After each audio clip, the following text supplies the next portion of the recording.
ద్వితీయోపదేశ కాండము 11వ అధ్యాయము 21వ వచనం. దీన్ని ఇంగ్లీష్లో చదివి ఆ తర్వాత మీకు దాన్ని తెలుగులోకి ఉన్నట్లుగా తర్జుమా చేసి చదివి వినిపిస్తాను. శ్రద్ధగా ఆలకించండి. Your days may be multiplied and the days of your children in the land which the Lord sware unto your fathers to give them as the days of heaven upon the earth. అంటే దీన్ని మనం తెలుగులో ఉన్నట్టుగా తర్జుమా చేస్తే ఎలా వస్తుందంటే, భూమి మీద పరలోకపు రోజులుగా మీ పితరులకు యెహోవా ప్రమాణము చేసిన దేశంలో మీ దినాలు మీ పిల్లల రోజులు వృద్ధి చెందుతాయి అని దాని యొక్క అర్థం. మళ్ళీ చదువుతాను చూడండి. భూమి మీద పరలోకపు రోజులుగా, ఇంగ్లీష్ బైబిల్ ఏమన్నాడు? As the days of heaven upon the earth అన్నాడు. As the days of heaven upon the earth.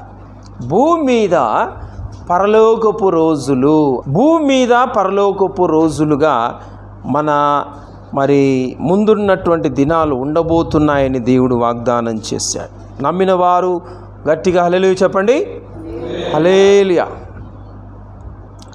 భూమి మీద పరలోకపు రోజులు అంటే అర్థం ఏమిటి అనేది మనం ఇప్పుడు ధ్యానం చేసి తెలుసుకుందాం. ఈ మాట ఎవరు పలుకుతున్నారు అని మనం చూస్తే, దేవుడు పలుకుతున్నటువంటి మాట ఇది. ఎవరితో మాట్లాడుతున్నాడు? ఇశ్రాయేలు ప్రజలతో మాట్లాడుతున్నాడు. క్రొత్త నిబంధనలో ఇశ్రాయేల్ అంటే ఎవరు? మనమే. యేసు ప్రభు నందు విశ్వాసం ఉంచిన వారందరూ ఇశ్రాయేలీయులు. ఇప్పుడు కనాను దేశంలో ఇశ్రాయేలులు ఎలా ఉంటారని దేవుడు చెప్తున్నాడు ఇక్కడ 21వ వచనంలో.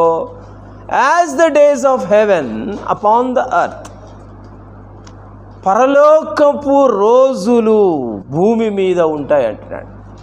అంటే పరలోకములో ఉంటే నీ యొక్క దినాలు ఎలా గడుస్తాయో అలా దేవుడు ప్రామిస్ చేసినటువంటి దేశములో, the land which the Lord swore unto your fathers to give them, దేవుడు వాగ్దానం చేసినట్టు దేశములో ఉంటాయి అని చెప్తా ఉన్నాడు. కనాను దేశములో ఎలా జీవిస్తారంటే పరలోకంలో ఉన్నట్లే జీవిస్తారు మీరు అంటున్నాడు. దేవుని బిడ్డలారా, అంటే భూమి మీద ఉన్నటువంటి ఇశ్రాయేలుల మనము జీవిస్తున్నటువంటి ఈ దినాలు పరలోకపు దినాలుగా ఉంటాయి అని దాని యొక్క భావం. పరలోకపు దినాలుగా ఉండడం అంటే అర్థం ఏంటి? ఒక దినము 1000 దినాల్లాగా ఉంటుందనా? కాదు. దాని భావం అది కాదు. పరలోకంలో ఉంటే ఎలాంటి పరిస్థితులు, ఎలాంటి అనుభవాలు మనం కలిగి ఉంటామో అదే అనుభవాలు భూమి మీద ఉన్నప్పుడే సంఘము అనే ఇశ్రాయేలు అనుభవించాలి, రుచి చూడాలనేది దేవుని యొక్క చిత్తము, దేవుని యొక్క ఉద్దేశం. దేవుని బిడ్డలారా, మొట్టమొదటిగా పరలోకంలో మనకి ఏముంటుందంటే భద్రత. Heaven is a place of security.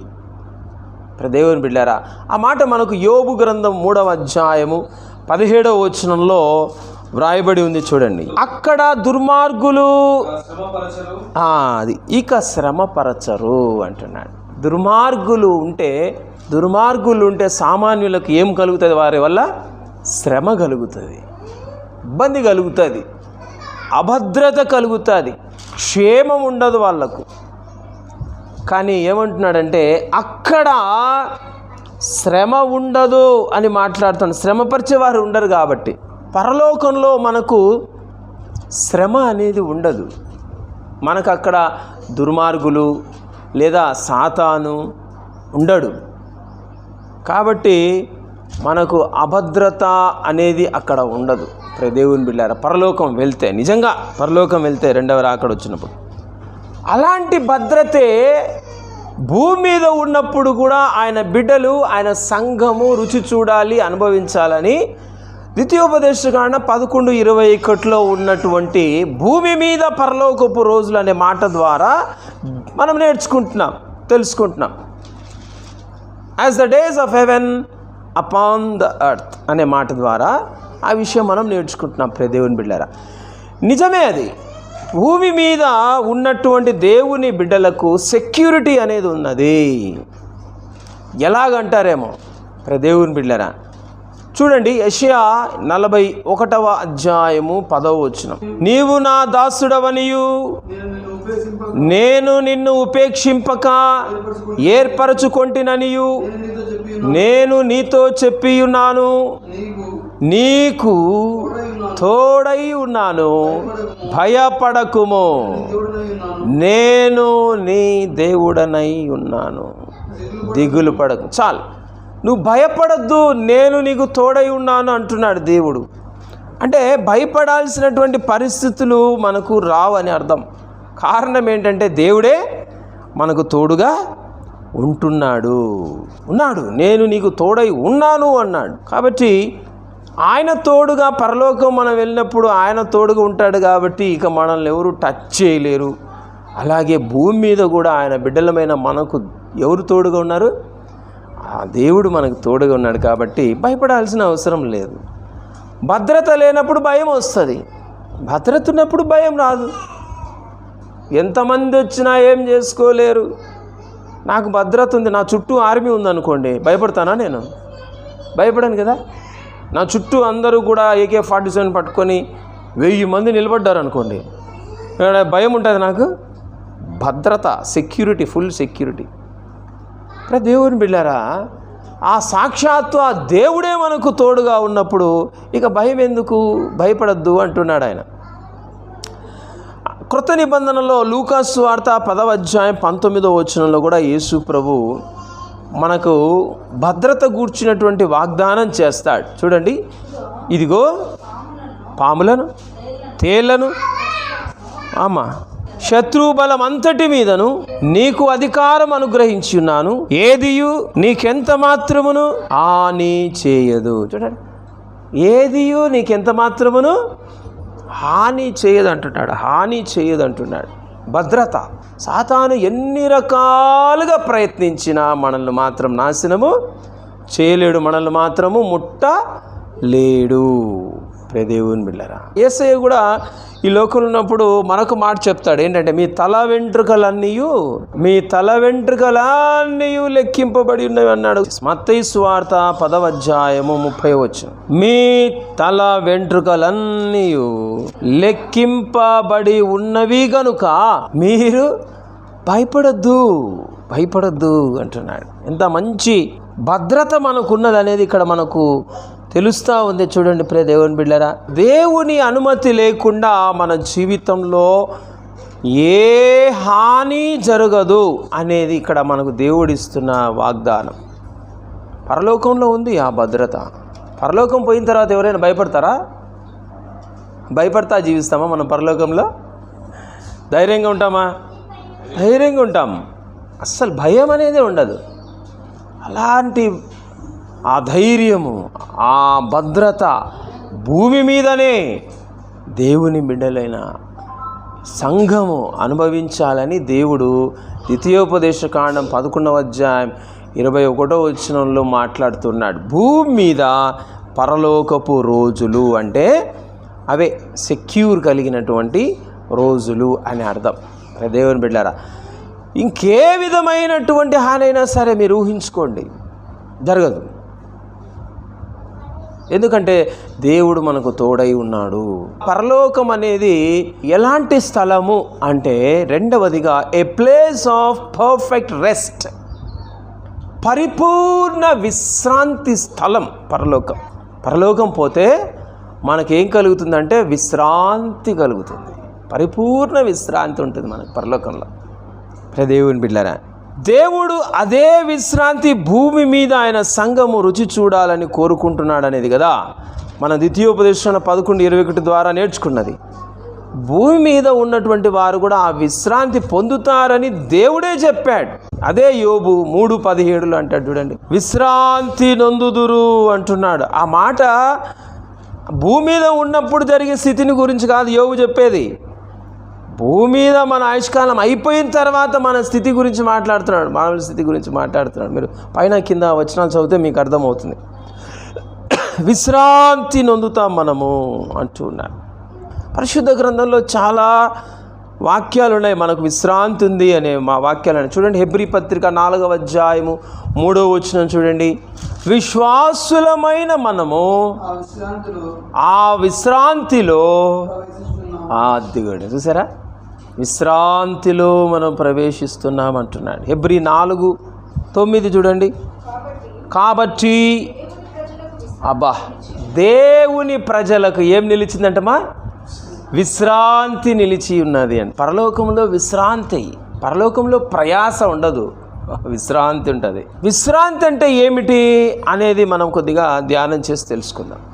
విశ్రాంతి అంటే ఏంటి? ఏ పని లేకుండా లేజీగా సోమరిపోతుల్లాగా అలాగే నిద్రమత్తు కలిగి సగం నిద్రపోతూ ఉండడం అని కాదు అర్థం.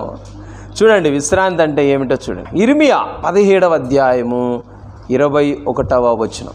విశ్రాంతి దినమున ఏ బరువును మనము మోయకూడదంట. బరువు లేనటువంటి స్థితిని ఏమంటాం? విశ్రాంతి అంటాం.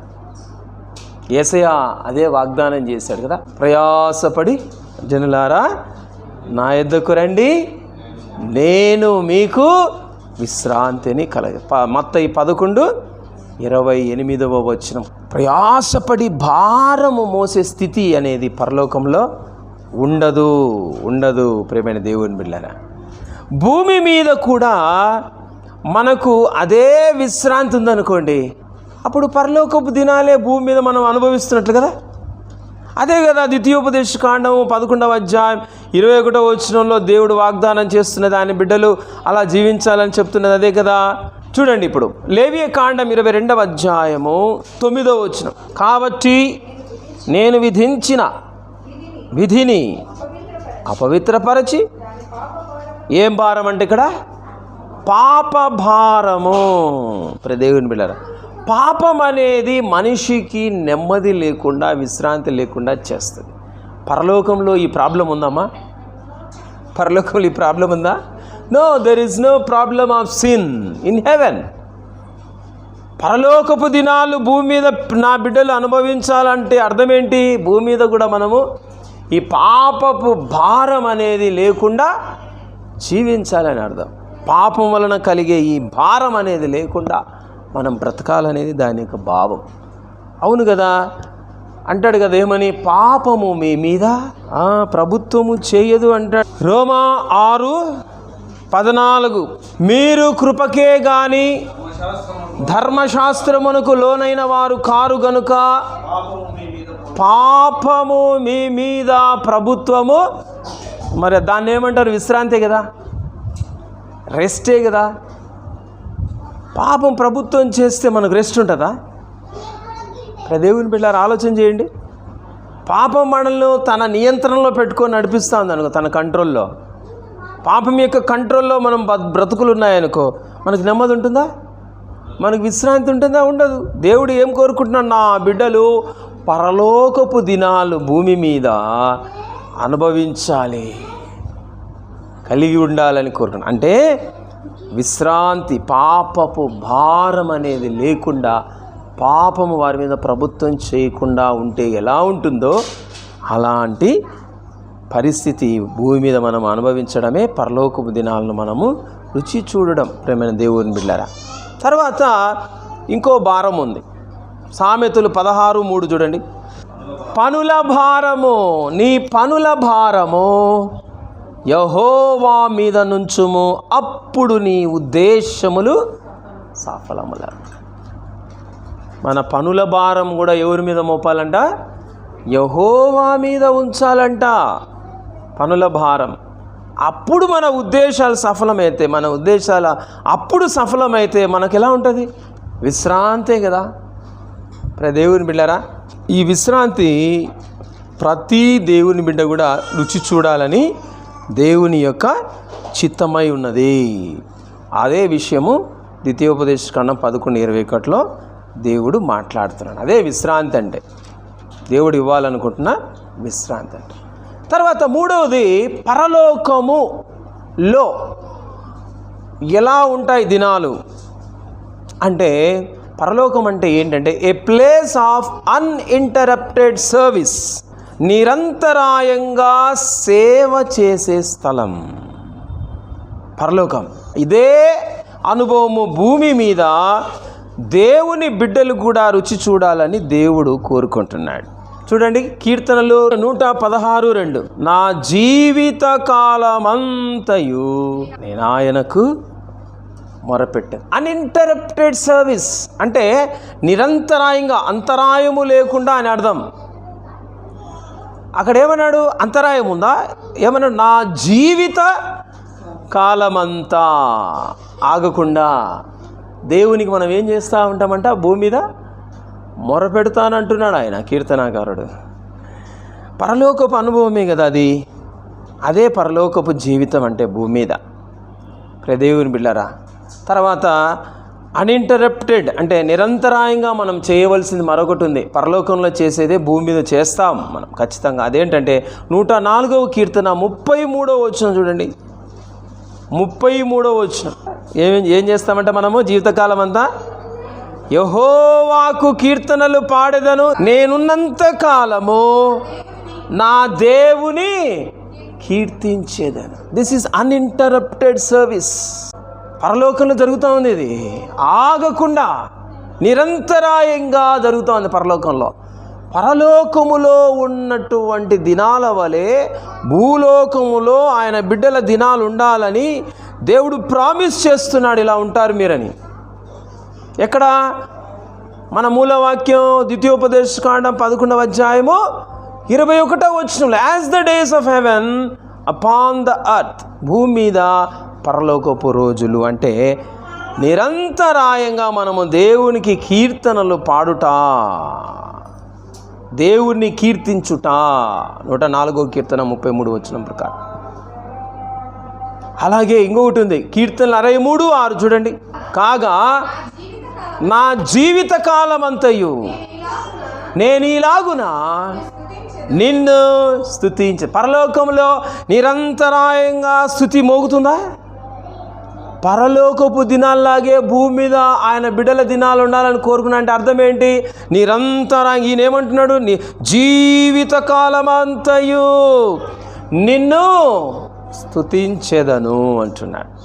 ఇంకోటి చూడండి, కీర్తనలు 27:4, పరలోకపు అనుభవం భూమి మీద అంటే ఏమిటో చూస్తున్నాం మనం.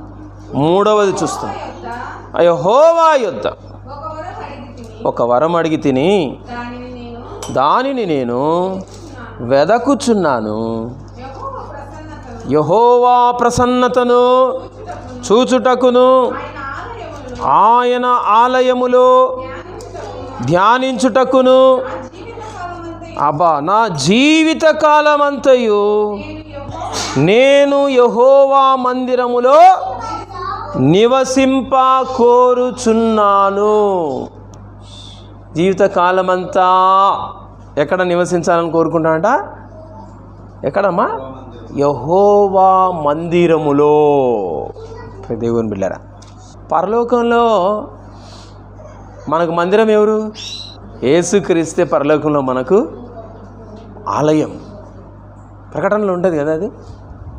యేసే మనకు ఆలయం. ఇక్కడ ఈయన ఆలయంలో నివసించాలని కోరుకుంటున్నాడంట భూమి మీద ఉన్నప్పుడే. అంటే యేసులో మనము నివసిస్తే ఆలయంలో నివసించినట్లే, అప్పుడు పరలోకంలో జీవించినట్లే కదా. భూమి మీద జీవితకాలమంతయు యేసు అనే మందిరములో మనము నివసిస్తూ ఉండాలని, అలా నివసించడం ద్వారా పరలోకపు రోజులుగా భూమి మీద మన రోజులు సాగిపోవాలని దేవుని యొక్క వాగ్దానం, దేవుని యొక్క చిత్తం. దేవుని బిడ్డలారా, తర్వాత 2వ దినవృత్తాంతములు 6వ అధ్యాయము 30వ వచనం చూడండి. పరలోకం అంటే అన్ఇంటరప్టెడ్ సర్వీస్, నిరంతరాయముగా అక్కడ సేవ జరుగుతూ ఉంది. ఆ సేవ అంటే ఏమిటో మనం చూసాం. మొరపెట్టుట, కీర్తించుట, స్తుతించుట, నివసించుట, ఇంకోటి చూడండి, మా 2వ దినవృత్తాంతములు 6వ అధ్యాయము 30వ వచనం. వారు తమ జీవిత కాలమంతయు నీ యందు భయభక్తులు కలిగి. పరలోకంలో మనము ఎవరి యందు భక్తి కలిగి ఉంటామా? పరలోకం పోయిన తర్వాత దేవుని యందు భక్తి భావము కలిగి ఉంటాం. ఎప్పుడు కూడా నిరంతరాయంగా ఉంటుంది అది. దేవుని యందు భయము భక్తి కలిగి ఉంటాం. పరలోకం పోయిన తర్వాత మనం దేవుడు ఏం కోరుకుంటున్నాడు? ఆయన బిడ్డలు భూమి మీద ఉన్నప్పుడు కూడా పరలోకపు దినాల్లాగా జీవించాలి వాళ్ళు అని కోరుకుంటున్నాడు కదా. అంటే భూమి మీద కూడా మనము భక్తితో జీవితకాలం అంతా, దేవుని యందలి భయముతో జీవితకాలం అంతా మనము జీవించాలని 2వ దినవృత్తాంతం 6:30 ద్వారా తెలుసుకుంటున్నాం. అలా జీవిస్తే మనం పరలోక దినాల్లాగే భూమి మీద మన దినాలు సాగుతున్నాయని అర్థం. దేవుని బిడ్డలారా, ద్వితీయోపదేశ కాండం 4:9 ఉంది చూడండి. ఇంకోటి, అన్ఇంటరప్టెడ్ సర్వీస్.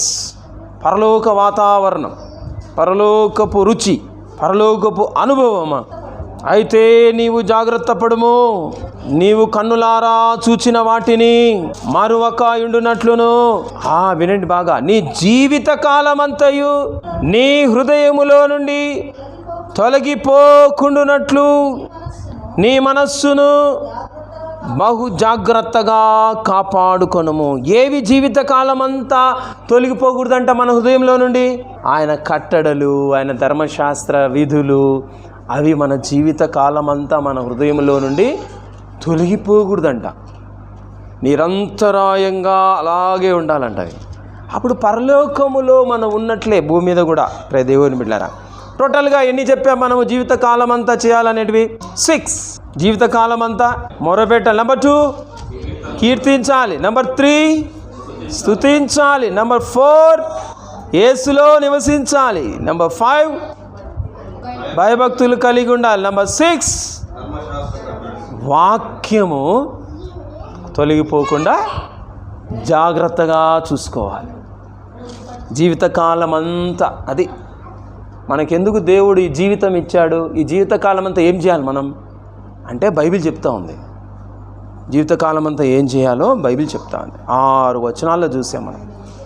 దేవుని బిడ్డలారా, తర్వాత పరలోకంలో మనం జీవించే జీవితము ఏంటంటే it's a place of complete victory. పరలోకంలో మనం ఎలా ఉంటామంటే కిరీటాలు ధరించి విజయము జయము సంపాదించినటువంటి రాజ కుమారులాగా కుమార్తెలాగా మనం ఉంటాం. భూలోకంలో కూడా అలాంటి విజయాన్ని మనము రుచి చూస్తూ జీవించితే పరలోకపు దినాల్లాగే భూలోకపు దినాలు ఉంటాయి. అలా ఉండాలని దేవుని చిత్తం. భూలోకంలో మనము విజయము పొందుచూ జీవించాలని దేవుని యొక్క చిత్తం. అదే పరలోక జీవితం.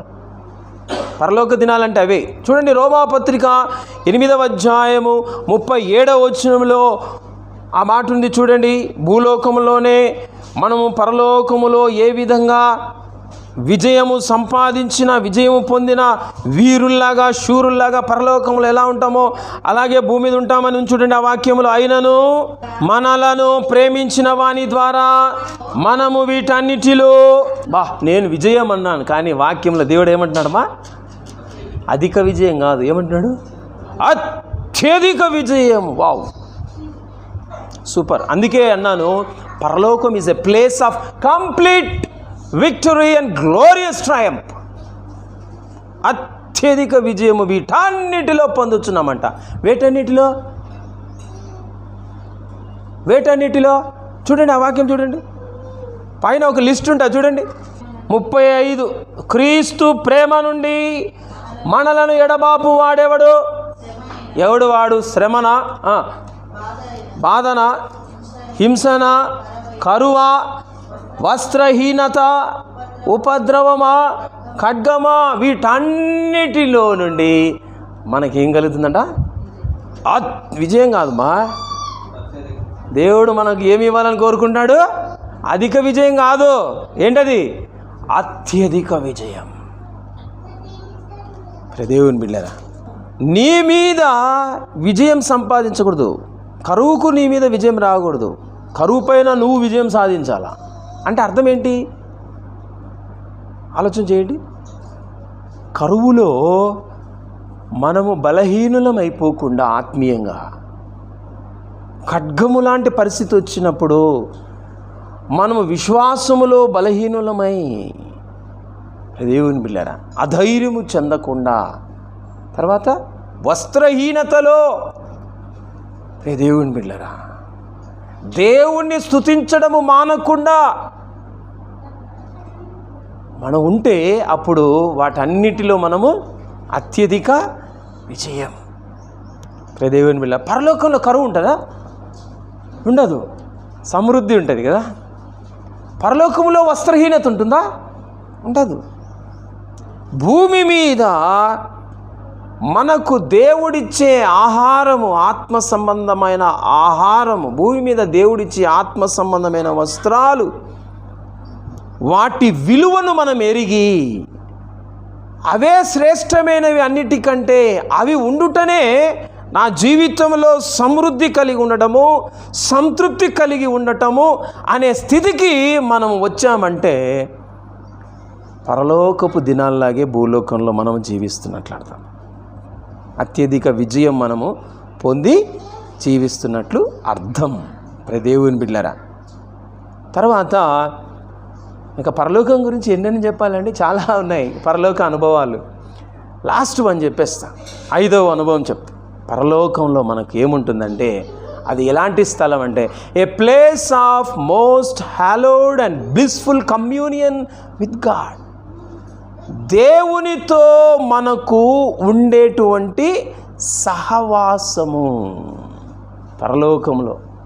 పరలోకములో దేవునితో ఎలాంటి సహవాసం ఉంటుందో అలాంటి సహవాస అనుభవము, రుచి మనము భూమి మీద పొందుకుంటే మన జీవితంలో ద్వితీయోపదేశకాండం 11:21 నెరవేరినట్లే. దేవుని బిడ్డలారా, భూమి మీద పరలోకపు రోజులు మనం కలిగి ఉన్నట్లే. కమ్యూనియన్ అంటే దీని డెఫినేషన్ చెప్తాను. మామూలుగా మీరు ఆక్స్ఫర్డ్ డిక్షనరీలో ఏ డిక్షనరీ అయినా చూడండి, ఏముంటుందంటే the sharing or exchanging of intimate thoughts and feelings. అది కమ్యూనియన్ అంటే సన్నిహిత ఆలోచనలు మరియు భావాలను పంచుకోవటం. దేవునితో కమ్యూనియన్ అంటే దేవుని బిడ్డలారా షేరింగ్, పంచుకోవటం. ఏంటి? ఇంటిమేట్ థాట్స్, సన్నిహిత ఆలోచనలు. ఒక భార్యాభర్తలు ఏ విధంగా పంచుకుంటూ ఉంటారో వారి ఆలోచనలు, అలా పరలోకంలో మనతో దేవుడు పంచుకుంటాడు. భూలోకంలో కూడా మనతో దేవునితో మనము అలా పంచుకుంటా ఉన్నాం అనుకోండి, అప్పుడు పరలోకపు దినాలే కదా అవి. భూమి మీద కూడా అదే మనం కలిగి ఉండాలని దేవుడు దీవిస్తూ మాట్లాడుతున్నాడు ద్వితీయోపదేశకాండం 11:21. దేవుని బిడ్డలారా, అలాగే ఫీలింగ్స్, భావోద్రేకాల గురించి పరిశుద్ధ గ్రంథంలో మనం చాలాసార్లు ధ్యానం చేశాం. ఆనందము, దుఃఖము కదా, కోపము, చాలా ధ్యానం చేశాం కదా మనం. ప్రేమ, ఈ ఫీలింగ్స్, పరలోకంలో ఫీలింగ్స్ ఉంటాయండి. పరలోకంలో ఎలాంటి ఫీలింగ్స్ ఉంటాయో, ఏ రకమైన భావోద్రేకాలు ఉంటాయో అవే భూమి మీద మనం అనుభవిస్తూ ఉంటే పరలోకపు దినాలు మనం భూమి మీద అనుభవిస్తున్నట్లే. దేవుని బిడ్డలారా, పరలోకంలో ఆనందం ఉంది. ఏ ఆనందం ఉంది? పరలోకంలో నా పిల్లలు అని వాళ్ళని చూసి నా కన్న బిడ్డలు అని ఆనందిస్తానా నేను పరలోకంలో? నా బంధువులు అని చూసి నేను ఆనందిస్తూ ఉంటానా పరలోకంలో ఉందా బంధాల ఆనందం ఉందా? పరలోకంలో మన ఆనందానికి కేంద్రము, బిందువు, ఆధారము, సర్వము ఏంటి? సెంటర్ ఎవరు? యేసుక్రీస్తు. భూమి మీద మనము అలాంటి ఆనందాన్ని అనుభవిస్తూ జీవిస్తే పరలోకపు దినాలను భూమి మీద అనుభవిస్తుంటాం. అలాగే అన్ని ఫీలింగ్స్ అన్నీ కూడా దేవుని బిడ్డలారా ఆ కమ్యూనియన్ అనేది మనం కలిగి ఉండుట. పరలోకంలో మనకు దేవుడు ఎలాంటి వస్త్రాలు ఇస్తాడంటమా? A place of having white robes ప్రకటన గ్రంథం 7:9 చూసుకొని ముగించుకుందాం. అటు తర్వాత నేను చూడగా ఇదిగో ప్రతి జనముల నుండి, ప్రతి వంశముల నుండి, ప్రజలలో నుండి, ఆయా భాషలు మాట్లాడు వారిలో నుండి వచ్చి ఎవడును లెక్కింపజాలని ఒక గొప్ప సమూహము కనబడెను. ఏం వస్త్రాలు? తెల్లని వస్త్రం. పరలోకంలో అంతా మీకు తెలుపు ఎక్కువ కనబడుతుంది. 24 పెద్దలు ఏ డ్రెస్ వేసుకున్నారు చూడండి, కావాలంటే తెల్లని వస్త్రాలు ఉంటాయి. అక్కడ దేవుడు ఏ వస్త్రాలు వేసుకున్నాడు చూడండి, తెల్లని వస్త్రాలు ఉంటాయి. దేవదూతలు ఏ వస్త్రాలు వేసుకున్నారు చూడండి, తెల్లని వస్త్రాలు ఉంటాయి. పరలోకమంతా ఏ కలర్ ఎక్కువ ఉంటుంది? వైట్. దేవుని బిడ్డారా, భూలోకంలో మనం అంతా వైట్ డ్రెస్లే వేసుకోవాలి, వైట్ శారీసే వేసుకుంటే పరలోకపు దినాలు భూమి మీద ఉన్నట్టు అని కాదు అర్థం. దీని అర్థం ఏంటి? దీని అర్థం వైట్ రిప్రజెంట్స్ పరిశుద్ధత, ప్రశాంతత. ఓకే, సో భూమి మీద మనం మొత్తం వైటే ఉండనుకో మన జీవితంలో, అంటే మన జీవితం పరిశుద్ధమయమైపోయింది అనుకో, అప్పుడు పరలోకాన్ని భూమి మీద రుచి చూసినట్లే.